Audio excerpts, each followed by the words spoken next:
If you're going to go in for a rotator cuff surgery, bicep tendon surgery, you got someone you can kind of look at, see what they went through, someone you can relate to. Or I have the infraspinatus and the supraspinatus.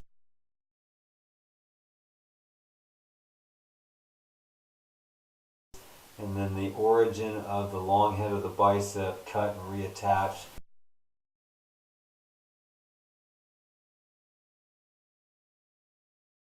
You know, obviously when I came home from the first night of surgery, that was brutal. That's the worst night I've ever had in my life. Not trying to scare you, it's just that was a very difficult evening.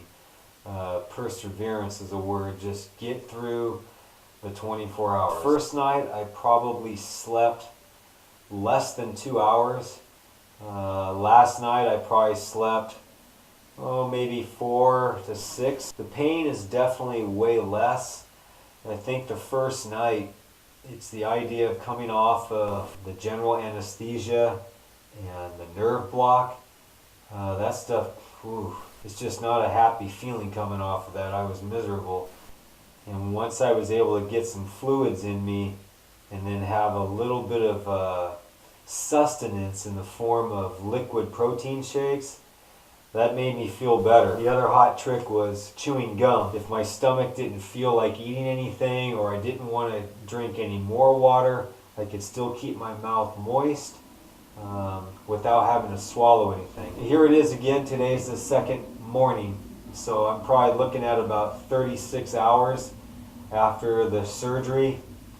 As you can see, I've got a sling with a little bit of a cushion here that holds my elbow out away from my side just a little bit. It actually gives me something to brace it up against, but I don't have a whole lot of movement, just my hand here. I still do get the occasional muscle spasms.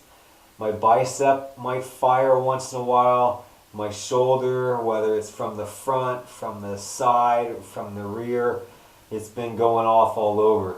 So just I think that would be quite normal considering the trauma I've been through. Sometimes it doesn't feel good because it contracts in a way you're like, oh, I didn't mean to do that.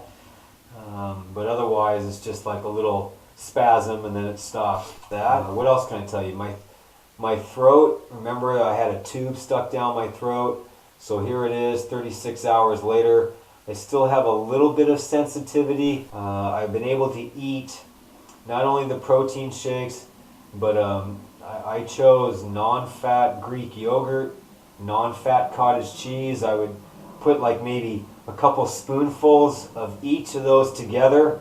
The texture, I was fine with it. It's soft food. It was very easy on my tongue. Swallowing it was easy on my throat. I was able to eat eggs. I might cook up like 4 eggs, but then maybe I eat 2.